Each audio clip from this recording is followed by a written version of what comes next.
الحمد لله رب العالمين الرحمن الرحيم مالك يوم الدين إياك نعبد وإياك نستعين اهدنا الصراط المستقيم صراط الذين أنعمت عليهم غير المغضوب عليهم ولا الضالين.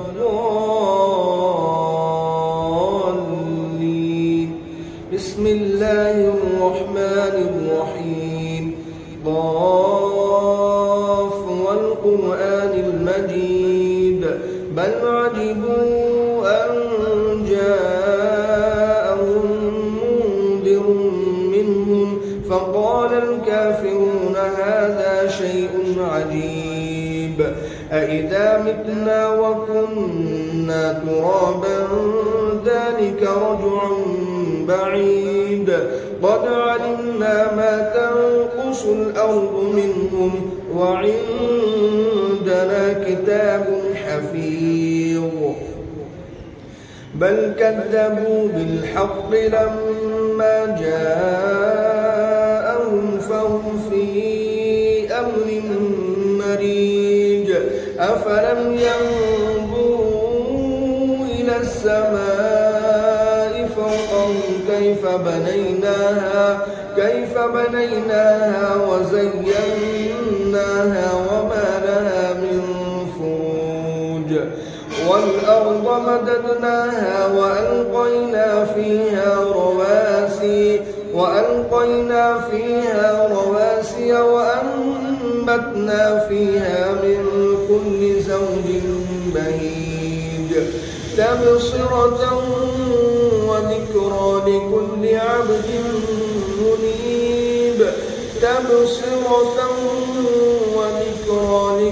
عبد منيب ونزلنا من السماء ماء مباركا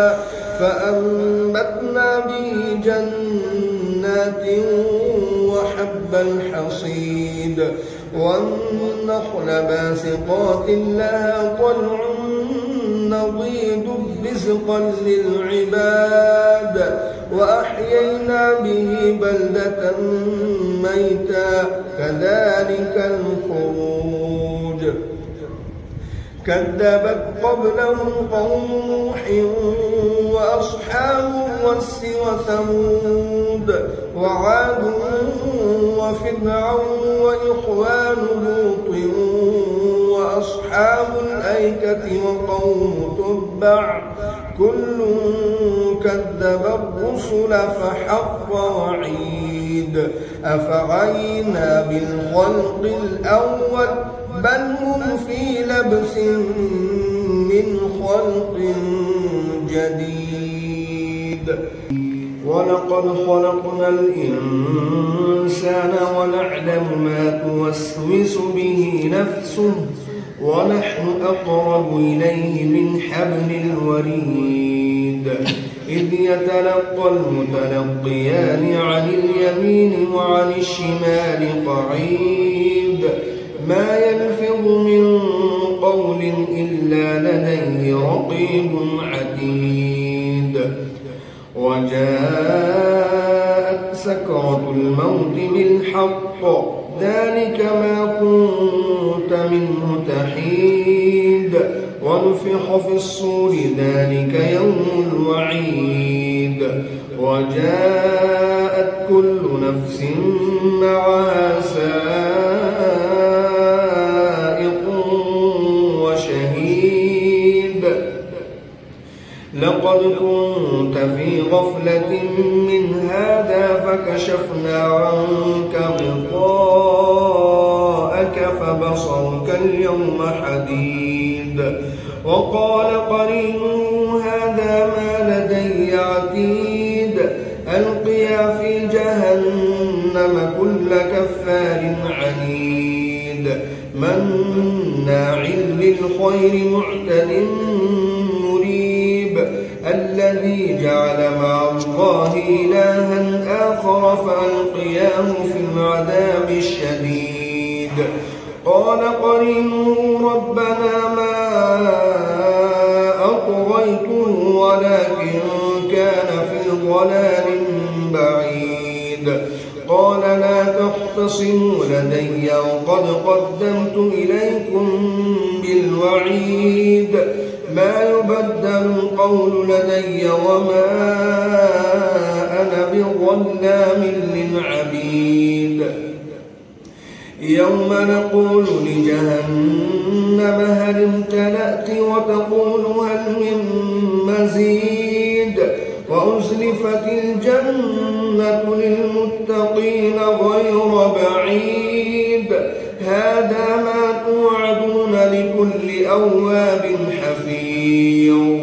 من خشي الرحمن بالغيب وجاء بقلب منيب ادخلوها بسلام ذلك يوم الخلود لهم ما يشاءون فيها ولدينا مزيد. وكم أهلكنا قبلهم من قرن هم أشد منهم بطشا فنقبوا في البلاد هل من محيص إن في ذلك لذكرى لمن كان له قلب أو ألقى السمع وهو شهيد. ولقد خلقنا السماوات والأرض وما بينهما في 6 أيام وما مسنا من لغوب فاصبر على ما يقولون وسبح بحمد ربك قبل طلوع الشمس وقبل الغروب ومن الليل فسبحه وأدبار السجود واستمع يوم ينادي المناد من مكان قريب. يوم يسمعون الصيحة بالحق ذلك يوم الخروج إنا نحن نحيي ونميت وإلينا المصير إنا نحن نحيي ونميت وإلينا المصير. يوم تشقق الأرض عنهم سراعا ذلك حشر علينا يسير نحن أعلم بما يقولون وما أنت عليهم بجبار فذكر بالقرآن من يخاف